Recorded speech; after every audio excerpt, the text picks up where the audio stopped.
안녕하세요. 사연을 부탁해입니다. 오늘의 사연을 소개하겠습니다. 여름 휴가를 앞둔 어느 날 아내가 말을 꺼냈습니다. 여보, 여름 휴가 때 아빠가 제주도 가자고 하시거든? 제주도? 어, 아빠가 비행기표랑 다 예약하신다고 우린 그냥 따라만 오면 된대. 우리도 돈을 보태야지. 어떻게 그래? 그럼 우리도 좀 보태지 뭐. 그럼 당신은 여행 가는 거 괜찮은 거지? 오, 난 괜찮아. 라며 제가 대수롭지 않게 대답했는데요. 아내가 눈치를 보며 다시 물었습니다. 여보, 근데 아빠가 아버님도 같이 가실 수 있는지 물어보라고 하시더라고. 우리 아버지 같이 여행 가는 거 불편해 하신다고 전에 말했잖아. 나도 아빠한테 그 얘기 하긴 했는데 아무래도 부모님 입장에서는 조금 미안하신 모양이더라고.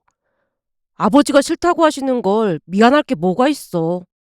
그래도 매년 우리 부모님이랑만 여행 가고 있으니까 엄마 아빠 입장에서는 미안할 수도 있는 거지. 근데 내가 궁금해서 그러는데 아버님은 내가 마음에 안 드시는 건가? 아내가 걱정 가득한 표정으로 긴 한숨을 내쉬었습니다. 그 모습에 제가 놀란 채 물었어요. 그게 무슨 말이야? 당신을 마음에 안 들어 하신다니. 그렇잖아. 시댁 내려가서 하룻밤 자고 오고 싶어도 빨리 가라고 등 떠미시잖아. 거기다 매년 여행 가자고 해도 싫다고 딱 잘라서 거절하시고 말이야. 그래서 나를 싫어하시는 건가 싶은 생각도 들더라고. 그동안 당신한테 물어보고 싶었는데 당신 기분 나쁠까봐 못 물어보고 있었어. 아버지가 당신을 왜 싫어하겠어? 오히려 당신을 얼마나 좋아하시는데. 근데 난 아버님이 자꾸 날 피하시는 것 같지? 그런 거 아니야. 저번에도 명절에 사촌 형이 그랬잖아. 아버지가 당신 자랑 엄청 많이 하신다고. 내가 곰곰이 생각해봤는데 그것도 그냥 나 듣기 좋으라고 하시는 말씀이신 것 같아. 명절에도 내가 내려가면 겨우 식사밖에 안 했는데 막 올라가라고 등 떠미시잖아. 아버님은 내가 마음에 안 드는 게 확실하다니까. 아내가 슬픈 표정으로 고개를 떨구는 모습에 아내를 위로했어요. 여보, 진짜 그런 거 아니라니까. 근데 같이 여행 가자고 할 때마다 왜 매번 거절하시는 건데? 사실 난 아버님이 혼자 계시다 보니까 잘 챙겨드리고 싶은데 아버님은 우리가 아니구나. 내가 내려가는 것조차 싫어하시잖아. 저번에도 그래. 내려간 김에 청소 좀 해드리려고 했더니 아버님이 막 화까지 내시면서 청소기를 빼앗더라니까. 그때 얼마나 민망했는지 몰라. 아버지가 그랬어? 난 왜 기억이 안 나지? 라며 제가 멋쩍은 표정으로 머리를 긁적이고 있었는데요. 아내가 심란한 표정으로 그날 있었던 일을 말하기 시작했어요. 사실 우리 집은 지방에 위치하고 있습니다. 저는 그곳에서 나고 자랐는데요. 아버지의 지원 덕분에 열심히 공부할 수 있었고 서울대학교에 합격을 했습니다. 어머니는 제가 초등학교 들어갈 무렵 돌아가셨기에 아버지 홀로 농사를 지으면서 저를 키웠습니다. 비록 시골에서 농사를 짓고 계셨지만 아버지의 교육열만큼은 어느 누구에게도 뒤지지 않았는데요. 고등학교 때는 서울로 대학을 간 사촌형에게 과외를 부탁하기도 했으니까요. 아버지가 어찌나 부탁을 하셨던지 사촌형은 방학 때마다 내려와서 제 공부를 봐줬습니다. 물론 아버지가 과외비를 두둑히 챙겨주곤 했고요. 어느 날은 사촌형이 너무 많다고 손사래를 치기도 했지만 아버지가 사촌형 손에 돈을 쥐어주며 말했습니다. 그래도 네가 서울에 있는 대학에 다니는데 과외비로 이 정도 돈은 받아야지. 내가 들어보니 서울에서 과외하면 엄청 많이 번다면서. 근데 네 동생 공부 봐주느라 내려온 거잖아. 그럼 당연히 그만한 대가는 받아야지. 우리가 남도 아닌데 아무리 봐도 너무 많으니까 그렇죠. 아니야. 그럴수록 더 신경 써야 하는 게 맞는 거야. 바쁠 텐데 이렇게 도와줘서 고맙구나. 영민이가 워낙 똑똑해서 제가 뭘 가르칠 것도 없어요. 분명히 좋은 대학에 들어갈 거예요. 말이라도 참 고맙구나. 라며 아버지는 사촌형에게 항상 감사 인사를 잊지 않았습니다. 그리고 그런 아버지의 뒷바라지 덕분에 저는 서울대학교에 합격을 했고 평소 많이 배우지 못한 것에 대한 한이 풀렸다면서 눈물까지 흘리시며 기뻐하셨습니다. 그렇게 저는 대학에 입학을 한 뒤 아내를 만나서 결혼까지 했지만 아버지는 아내가 불편한 모양으로 항상 아내를 피하기 일쑤였어요. 그날도 아내와 함께 본가에 내려갔는데 아무래도 혼자 계시다 보니 아내가 청소를 도와드리려고 했던 모양으로 청소를 시작했다고 합니다. 하지만 청소를 시작한 지 한 10분 정도가 지났을 무렵 밖에 계시던 아버지가 들어오셨고 청소기를 돌리고 있던 아내를 나무라며 청소기를 빼앗았다고 하네요. 니들 내려온다고 해서 내가 내내 청소했으니까 청소할 필요 없다. 혹시 어디가 지저분했던 거니? 아니요, 그런 게 아니라 내려온 김에 청소라도 해드려야 할 것 같아서요. 네가 볼 때는 집이 지저분해 보일지도 모르겠지만 내가 맨날 청소기로 돌리고 쓸고 닦고 있으니까 할 필요 없다. 라는 말을 했던 모양이었습니다. 그 바람에 의기소침해진 아내가 급히 청소기를 내려놓은 채 눈치만 보고 있었고요. 잠시 후 아내가 심각한 표정으로 다시 물었습니다. 여보, 그날 내가 청소기 돌린 게 아버님 심기를 상하게 해드렸던 걸까? 난 그냥 자주 내려가지도 못하고 그러니까 청소라도 해드리고 싶어서 그런 건데 아버님께서 정색하시니까 죄송하고 그렇더라고. 진짜로 집이 지저분해서 청소를 한 건 아니었거든. 근데 아버님께서 오해를 하셨던 것 같아. 그날 아버님 보면서 나를 싫어하시는 게 확실하구나 싶은 생각이 들더라니까. 아니야. 아버지가 당신을 얼마나 좋아하시는데 그래. 다만 아버지 말투가 좀 투박하시다 보니까 오해를 할 수도 있겠다 싶어. 아니야. 내가 볼 때는 아버님이 날 싫어하시는 게 확실해.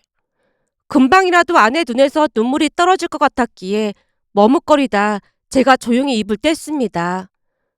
여보, 내가 이런 말까지 안 하려고 했는데 아버지가 당신을 싫어하시는 게 아니라 좀 불편해하시는 것 같다고 해야 할까? 그걸 뭐라고 설명해야 할지 모르겠네. 혹시 내가 모르는 게 또 있는 거야? 사실은 아버지 체면 생각해서 이런 말까지 안 하려고 했는데 우리 아버지가 중학교밖에 못 다니셨거든. 그게 무슨 소리야? 고등학교까지 나오셨다고 했잖아. 사실은 그때 당시 집안 형편이 너무 어려워서 중학교 졸업하고 바로 일을 해야만 하셨다고 하더라고. 그 뒤 나중에야 고등학교는 졸업을 해야겠다 싶어서 공부해서 검정고시를 본 거고 말이야. 정말? 그럼 일하시면서 혼자 검정고시를 보셨단 말이야? 그랬다고 하시더라고. 그러는 바람에 엄청 고생했다고 하시더라고. 그러다 보니까 당신 눈치가 보이고 그러신가 봐. 그런 거랑 나랑 무슨 상관이 있다고 눈치를 보신단 말이야?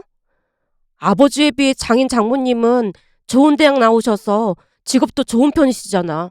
그러다 보니까 아버지 입장에서는 조금 위축되고 눈치도 보이고 그러시나 보더라고. 상견례 때도 무슨 말을 해야 할지 엄청 많이 연습하셨다고 했거든. 뭐? 연습까지 하셨다고? 어, 혹시나 사돈 앞에서 말 실수라도 할까봐 엄청 걱정하셨거든. 그러다 보니 당신한테도 말을 많이 아끼시는 것 같아. 그럼 나한테 말 실수할까봐 피하시는 거란 말이야? 아무래도 그런 것 같아. 혹시나 아버지 당신이 말 실수해서 내 체면을 깎아먹지는 않을까 항상 노심초사 하시더라고. 제가 안타깝다는 표정으로 대답했는데요. 많이 놀란 모양으로 아내가 입을 다물지 못하고 있었어요. 잠시 넋이 나간 듯 앉아있던 아내가 속상하다는 듯이 입을 뗐습니다. 여보, 나도 그렇고 우리 부모님도 그렇고 그런 생각해본 적이 단 한 번도 없었는데 아버님이 오해를 하신 것 같아. 그건 나도 잘 알고 있지. 그래서 내가 처가댁 가족들 그런 분들 아니라고 몇 번이나 설명했는데 아버지가 마음을 놓질 못하시더라고. 당신이 집에만 오면 긴장이 되고 그러신대. 맙소사, 내가 그렇게 대단한 사람도 아닌데 왜 긴장이 되신다는 거야? 우리 아버지 기준에는 당신도 서울대를 나온 거니까 아무래도 부담스러워 하시는 것 같아. 당신도 같은 대학 나왔는데 아들이랑 똑같이 생각하시면 되잖아. 그동안 그런 생각하시는지는 전혀 몰랐거든. 그래서 너무 충격적이다. 그래서 나도 웬만하면 당신한테 말 안 하려고 했던 거야. 근데 당신이 자꾸만 오해를 하니까 어쩔 수 없이 말한 거고 말이야. 그러니까 아버지까지 여행 모시고 가자 그런 말 꺼내지도 마. 그 얘기 듣는 것만으로도 우리 아버지한테는 엄청난 스트레스일 거야. 라는 제 말에 아내가 힘없이 고개를 끄덕였습니다. 그렇게 저는 아내가 모든 것을 다 이해했다고 생각했고 한동안 잊고 지냈는데요.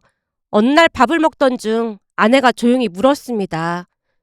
여보, 아버님은 뭘 좋아하셔? 아버지가 뭘 좋아하시다니? 음식을 말하는 거야? 아니, 그러니까 아버님께서 좋아하시는 거 있을 거 아니야. 예를 들어보자면 우리 부모님은 골프랑 테니스를 좋아하셔서 자주 치러 다니시잖아. 그러니까 아버님도 뭔가 좋아하시는 게 있을 거 아니야. 아, 그런 거? 글쎄, 아무래도 형편상 골프나 테니스는 배울 엄두도 못 냈을 거고, 유일하게 좋아하시는 게 바둑이네. 바둑 좋아하셔. 바둑? 학교 다닐 때 내려가 보면 동네 분들하고 내기바둑 두셨던 것 같아. 근데 그건 왜 묻는 거야?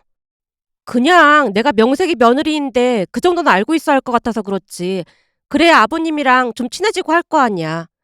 라미 아내가 싱긋 웃었는데요. 아내는 풍족한 가정에서 잘 자란 티가 나는 사람이었습니다. 장인 장모님의 무한 사랑을 받고 자랐지만 이기적이거나 그렇진 않았습니다. 오히려 배려가 몸에 밴 듯한 모습이었거든요.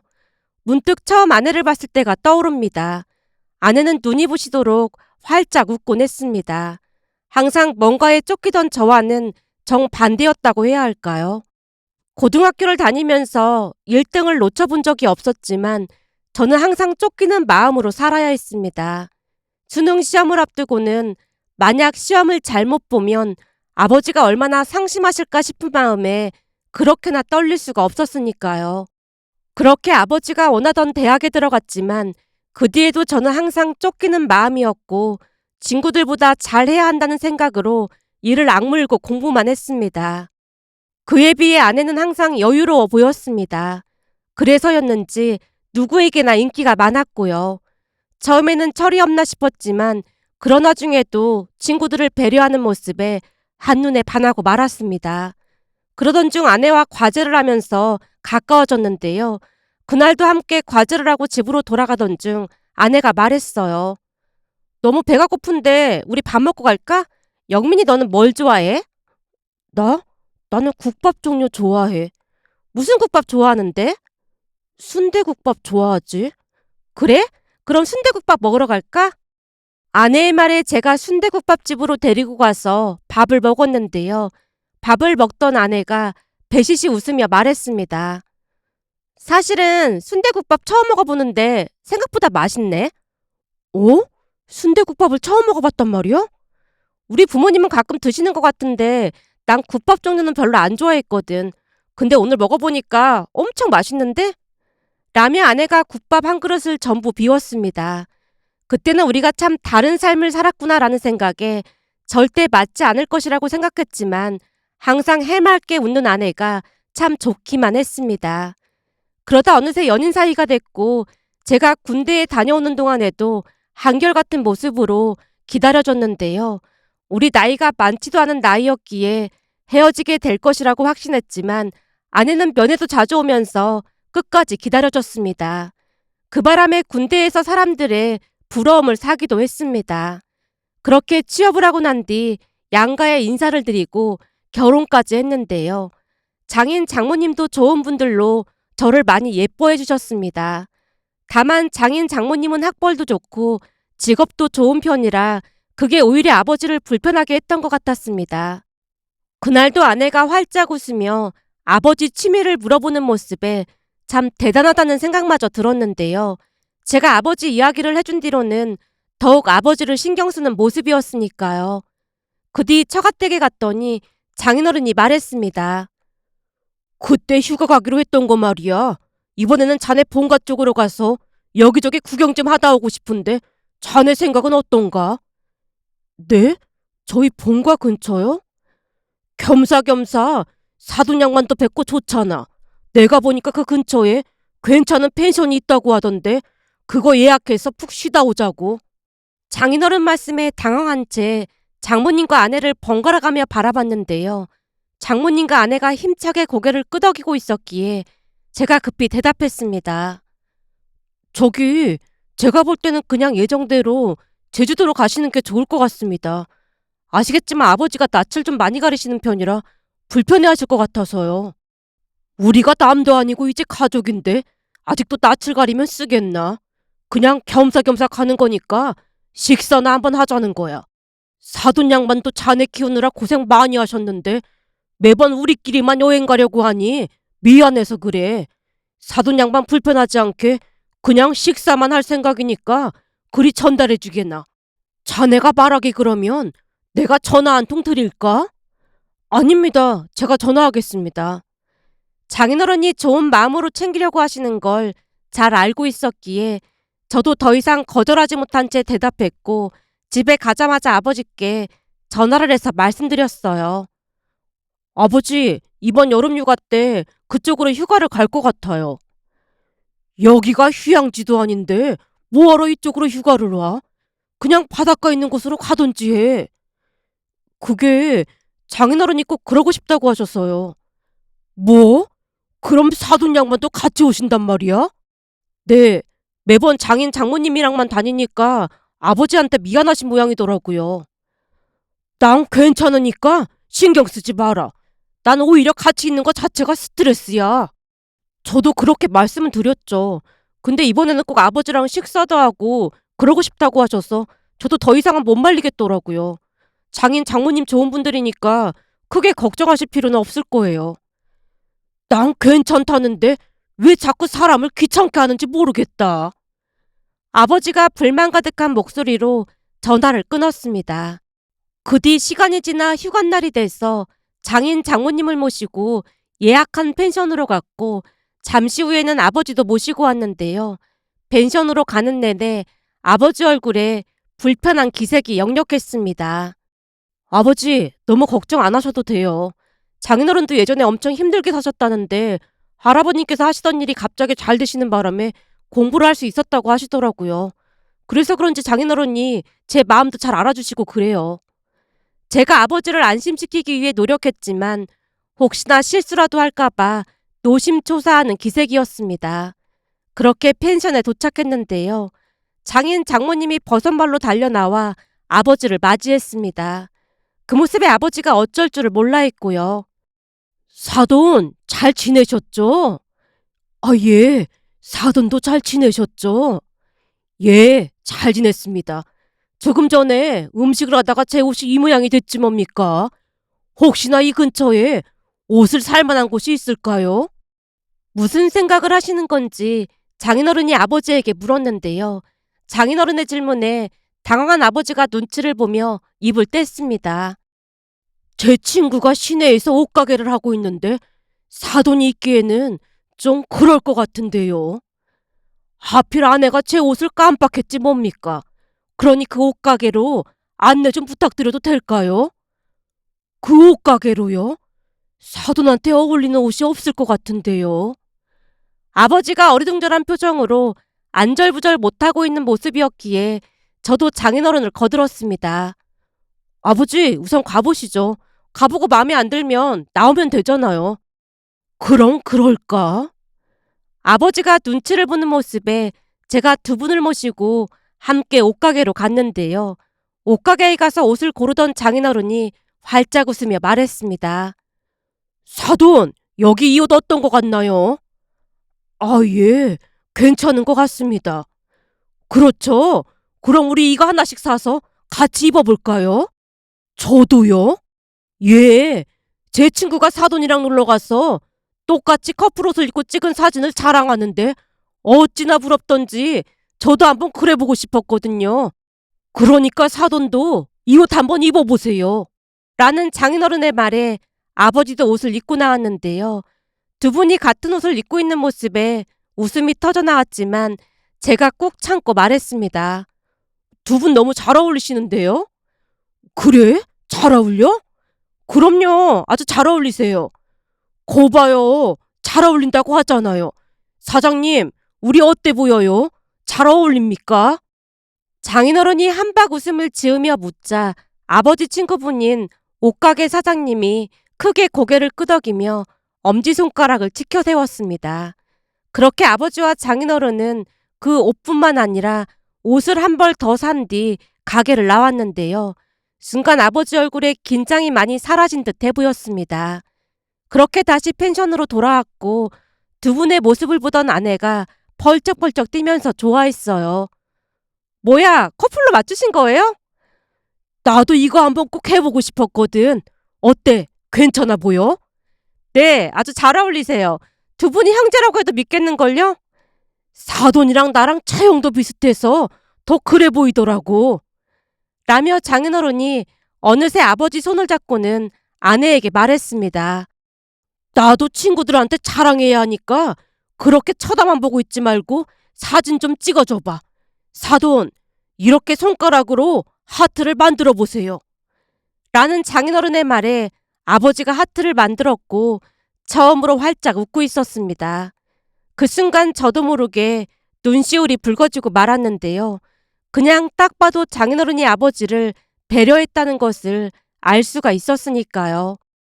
그 뒤 우리는 한우와 삼겹살을 구워서 맛있게 먹었고 장인어른이 차에서 바둑판을 꺼내오더니 아버지에게 말했습니다. 사돈, 제가 듣지 않니? 사돈이 바둑을 그렇게나 잘 두신다면서요? 잘 두는 건 아니고 그냥저냥 두는 편입니다. 그럼 저랑 바둑 한 판 어떠세요? 저야 좋지요. 그때쯤 아버지도 긴장이 풀린 것인지 장인어른의 말에 흔쾌히 대답했습니다. 그런데 바둑을 뒀는데 아버지가 이겼고 그러면서 아버지 얼굴이 점점 밝아져 갔는데요. 잠시 후 장인어른의 말씀에 아버지도 저도 눈시울을 붉히고 말았습니다. 사돈머리가 이리도 좋으시니까 아들이 서울대에 합격한 거 아니겠습니까? 만약 사돈한테도 기회가 있었다면 저보다 훨씬 더 좋은 대학에 갔을 겁니다. 지금 보니 이서방이 사돈 머리를 닮은 게 확실하네요. 사돈, 그러니까 그까짓 학벌 때문에 저를 멀리하지 마세요. 우리 때야 다들 그러지 않았습니까? 저는 그저 사돈보다 운이 조금 좋았던 것 뿐입니다. 일하면서 검정고시까지 본 사돈이 저보다 100배, 1000배 더 대단하신 겁니다. 그러니까 앞으로 우리 친구처럼 잘 지내보자고요. 사돈, 말씀만으로도 참 고맙습니다. 고맙긴요. 우리 때는 사는 게 힘든 사람들이 참 많지 않았습니까? 하지만 우리는 그 시절을 잘 견뎌왔잖아요. 아들을 이리도 잘 키우셨는데 눈치 볼 게 뭐가 있겠습니까? 장인어른이 큰 소리로 웃자 아버지도 따라 웃었습니다. 그날 아버지는 오랜만에 세상 시름을 잊고 즐거운 시간을 보냈는데요. 장인어른과 함께 밤늦도록 술을 마시기도 했습니다. 다음날도 여기저기 구경을 다녔고 맛집 탐방을 하면서 즐거운 시간을 보냈는데요. 그날 이후 아버지는 아내뿐만 아니라 장인 장모님을 불편해하지 않고 있습니다. 며칠 전 아내와 본가에 내려갔더니 아버지와 아내가 TV를 보면서 집안이 떠내려가라 웃고 있는 모습에 그 어느 때보다 마음이 따뜻해졌습니다. 그 모습을 보며 장인 장모님께 감사한 마음이 들어 이렇게 글 남겨봅니다. 오늘의 사연은 여기까지였습니다. 즐겁게 보셨다면 구독, 좋아요 부탁드립니다. 고맙습니다.